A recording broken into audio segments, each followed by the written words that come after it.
Ice stop. Ice what? Whoa, whoa, baby, poke it out, poke it out, poke it out, baby. Oh my god, guys, I have recorded this video 3 times. I have been here for the past hour and a half. I have somehow made the same mistake twice. While I was recording and finishing up the first and second time of the video, I stepped on the power button on my extension cord both times. I don't understand it. I really don't get it. What am I doing wrong to deserve this? God, what? Aside from that, I wanted to do something I don't usually do. I always wait until the last minute or two of the video because the people that watch that far in actually are the ones that, you know, I let know, you know, go ahead and subscribe and stuff. I just wanted to ask y'all, don't get mad. I just clicked on my audience and I noticed that over half of the people that regularly watch my videos are not even subscribed. So let me just ask y'all politely, please don't get upset that I'm doing this. Please subscribe. I want to hit 3,000 before the season starts, so before September. If we don't gain 200 subscribers in 6 months, I'm going to be mind blown. So go ahead, please subscribe. You know, it'll make me really happy, please. But yeah, today I'm going to be here to talk to you guys about some free agency for the 576th time. I understand the videos have been quite repetitive lately, but then again they're not because there are different players and different positions in every video. But the topic has.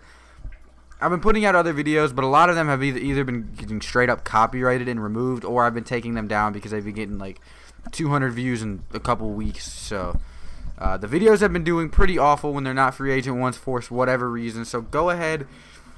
I know I'm begging, but along with the subscription, if you've done so, please, I'm cringing at saying it too, don't get mad at me, press the bell, please. Oh god, I can't do it. I can't beg. It feels so, I feel so dirty. I'm sorry, guys. I'm sorry. Because I'm doing free agency and I've done basically about every skills position you can think of. I've done wide receiver, safety, linebacker, defensive tackle, I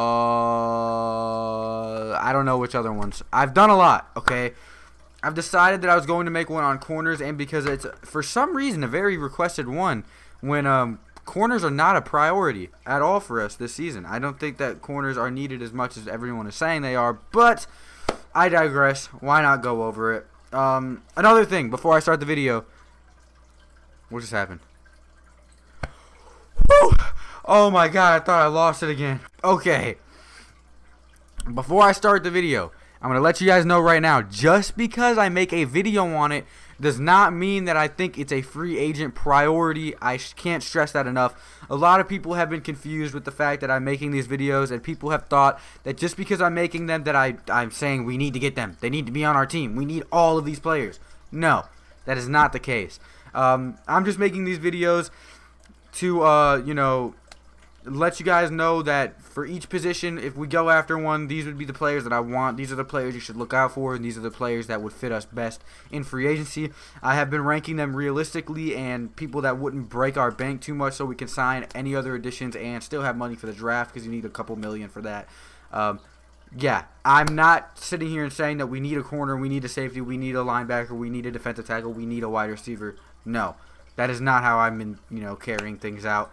It's just letting you guys know what would be most efficient for our team. One last singular thing. I've been dabbling on this idea since my girlfriend gave it to me. She said it would be like a fun idea to make a video called If I Was the GM of the Saints. I'm going to put a poll right here. Let me know if you guys would like to see that. It'd be me going over my offseason plan for being the general manager for the New Orleans Saints. You know, telling you guys what I think would be best, my off-season plan, the draft plan, trade ideas, all that kind of stuff.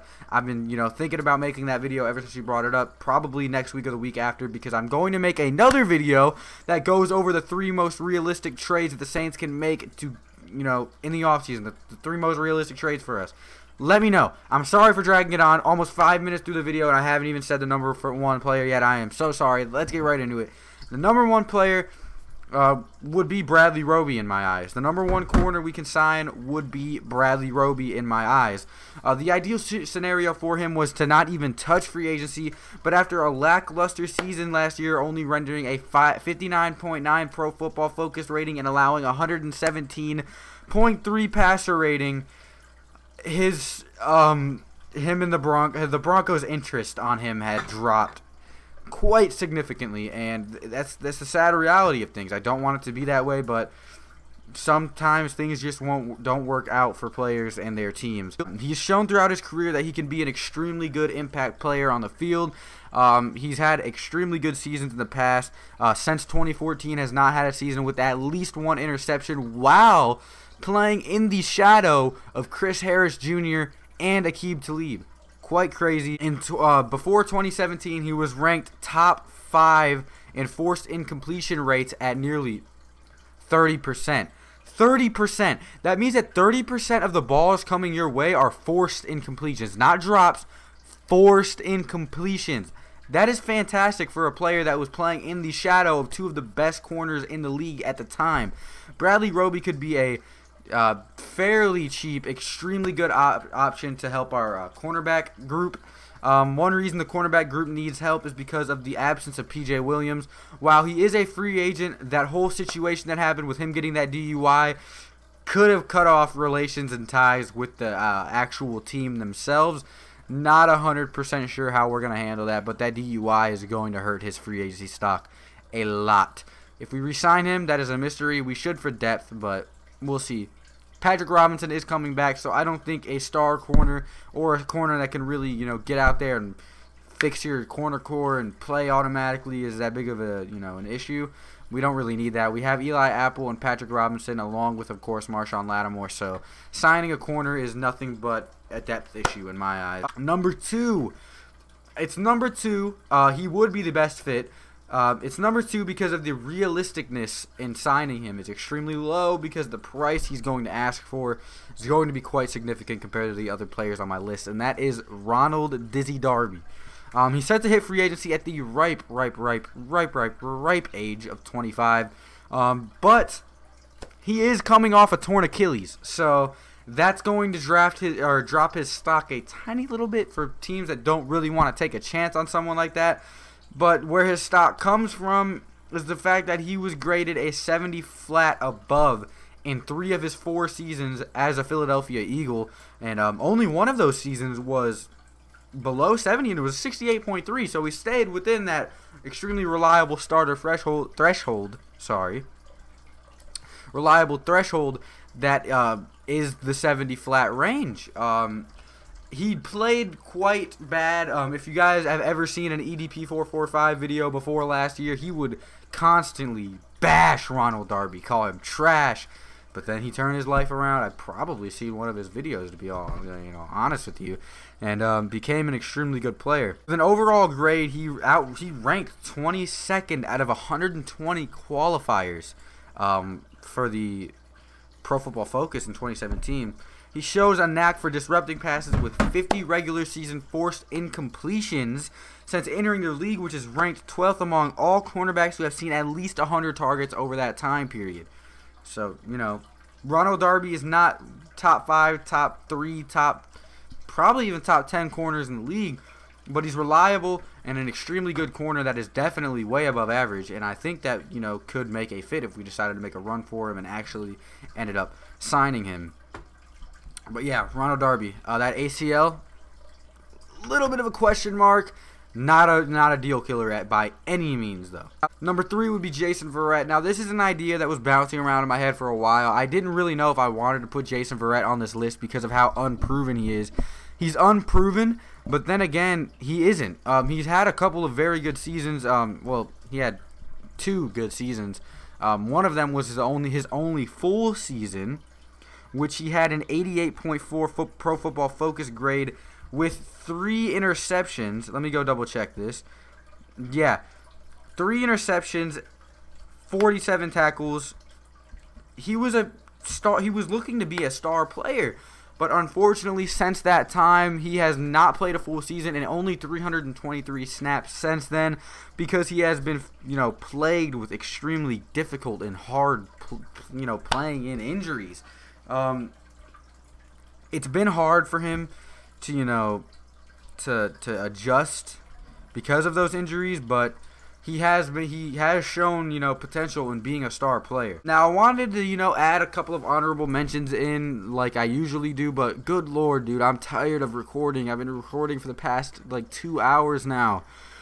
But I'll go ahead and mention their names. You guys know probably who Morris Claiborne is. He has had a pretty bad,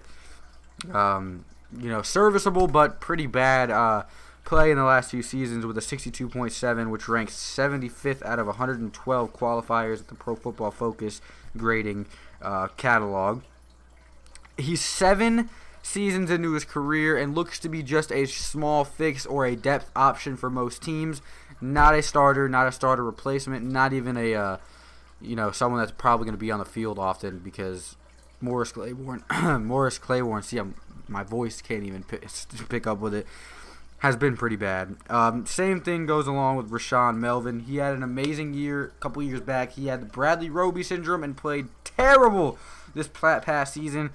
He went from a 77.9 to a 60.5, and his passer rating went from allowing a 60.3 to an 101.6. Jeez, how does that happen? Yeah, he flashed 2 seasons ago, peaked early, and now he's pretty horrible. I was also looking into putting Captain Mutterlin on the list, but you guys have been hounding me for picking Panthers leftovers. I'm sorry, I won't do it anymore. But yeah, hope you guys liked and enjoyed watching. I'm sorry for that 5-minute intro. I just had to get all that stuff out, let you guys know a bunch of things, ask you a bunch of stuff. Yeah, if you skip through it, I don't blame you. Thank you guys so much for watching, and I'll see you in the next one. Adios.